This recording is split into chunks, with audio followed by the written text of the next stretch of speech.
অনেকদিন আগের কথা। একটা বনের পাশে একটা নদী ছিল। সেই নদীতে বাস করত এক বোকা কুমির, আর বনের ভিতরে ছিল এক চালাক শিয়াল। শিয়াল প্রতিদিন পানি খাওয়ার জন্য নদীতে যেত। তখন কুমিরের সাথে তার কথা হতো। কে কুমির, কেমন আছো ভাই? আছি আছি, আমি ভালোই আছি। তুমি কেমন আছো? আমিও ভালো আছি, আর এখন তো খুব ভালো আছি, কারণ আমাদের চাষবাস থেকে এবার বাম্পার ফলন হয়েছে। সারা বছর খেয়ে পরে যা থাকবে তা বিক্রি করলে অনেক টাকা পাওয়া যাবে।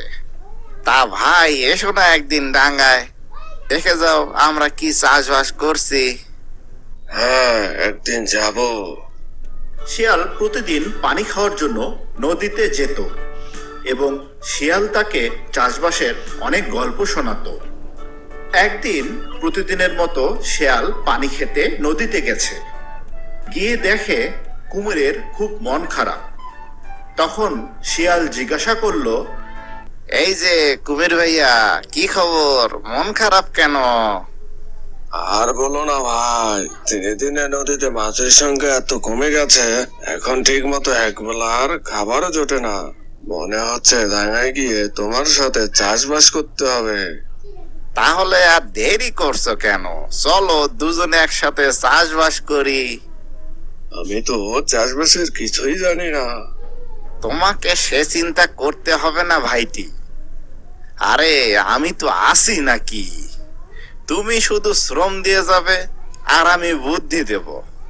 কুমির শিয়ালের প্রস্তাবে রাজি হয়ে গেল। সে ডাঙ্গায় উঠে এলো। শিয়ালের কথা মতো সে পুরো জমিতে হাল চাষ দিল, জমি চাষবাসের জন্য তৈরি করলো। তখন শিয়াল বলল, তা ভাইয়া, চাষবাস যে করবে, ফসল হলে ফসলের কোন অংশটা তুমি নেবে? উপরের অংশটা নাকি নিচের অংশটা? কুমির চিন্তায় পড়ে গেল। সে আম, কাঁঠাল সব ফল গাছের উপরে হতে দেখেছে, তাই সে ফসলের উপরের অংশ নিতে চাইল। চালাক শিয়াল তখন বলল, এখন তো আলু চাষের সময়, আর আলুর দামও ভালো পাওয়া যাচ্ছে, চলো আমরা আলু চাষ করি।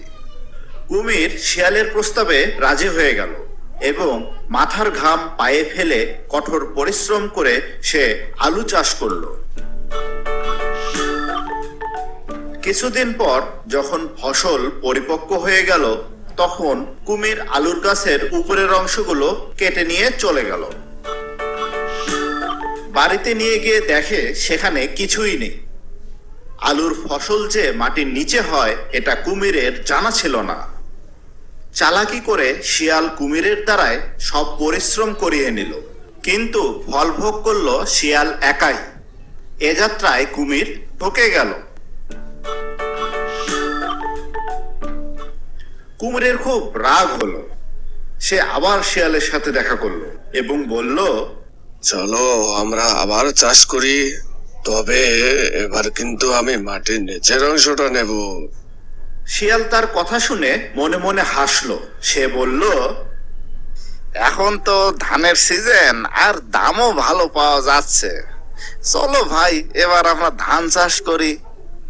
এরপর কুমির আর শিয়াল মিলে ধানের বীজ বপন করলো।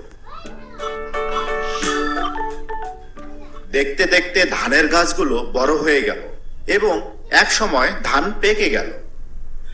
কথা মতো শিয়াল ধানের উপরের অংশগুলো কেটে নিয়ে চলে গেল এবং গোড়াগুলো জমিতে রেখে গেল। কুমির যখন মাটি থেকে ধানের নিচের অংশগুলো টেনে টেনে তুলল, তখন দেখলো সেখানে কিছুই নেই। সে আবারও চালাক শিয়ালের কাছে ঠকে গেল এবং সে রাগান্বিত হয়ে গেল। শিয়ালকে ঠকানোর জন্য সে আবারও চাষাবাদের মনস্থির করলো। কি খবর কুমির ভাই, দিনকাল কেমন যাচ্ছে? এই তো চলছে। তা তোমার চাষবাসের খবর কি? এই তো কয়েকদিনের মধ্যেই নতুন ফসল লাগাবো। আমাকেও সাথে নাও।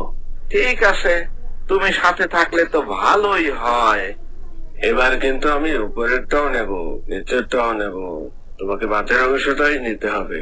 এই সাথে রাজি থাকলে তবেই আমি তোমার সাথে চাষবাস করব। এই কথা শুনে শিয়াল মুচকি হাসলো এবং বলল, হ্যাঁ, সেটা ঠিক আছে। তো এখন তো আখের সময়, চলো আমরা আখ চাষ করি। শিয়াল ও কুমির মিলে যথারীতি আখের চাষ করলো এবং একটা সময় গাছগুলো বড় হয়ে গেল। একদিন সকালে কুমির ও শিয়াল সেখানে উপস্থিত হলো। শিয়ালের জন্য আখের মাঝখানের অংশটুকু রেখে কুমির উপরের ও নিচের অংশগুলো কেটে বোঝা বেঁধে নিয়ে চলে গেল। নদীর ধারে নিয়ে গিয়ে কুমির যখন আখের আগাগুলো চিবুতে থাকলো, তখন দেখলো সেগুলোর স্বাদ নোনতা আর নিচের অংশগুলো খাবার যোগ্য নয়। তখন সে ফিরে গেল শিয়াল কি করছে সেটা দেখার জন্য এবং গিয়ে দেখলো মিষ্টি আখগুলো শিয়াল খুব মজা করে চিবিয়ে চিবিয়ে খাচ্ছে। এতক্ষণে কুমির তার নিজের ভুল বুঝতে পারল। প্রথমবার ঠকার পরেই যদি সে শিয়ালের সাথে আর চাষবাস না করত, তাহলে পরের দুবার তাকে আর ঠকতে হতো না। এরপর কুমির আর কোনোদিন চালাক শিয়ালের সাথে কোনো কাজ করেনি। বন্ধুরা, এই গল্প থেকে আমরা কি শিখলাম? এই গল্প থেকে আমরা এই শিখলাম যে কেউ যখন একবার ঠকায়, তখন দ্বিতীয়বার তাকে আর বিশ্বাস করতে নেই এবং তার সাথে আর কোনো কাজ করতে নেই। বন্ধুরা, এই ছিল আমাদের আজকের চালাক শিয়াল ও বোকা কুমিরের গল্প। এরকম আরো সুন্দর সুন্দর গল্প দেখতে তোমরা আমাদের চ্যানেলটিকে সাবস্ক্রাইব করো এবং বেল বাটনটি অন রেখো। ধন্যবাদ সবাইকে।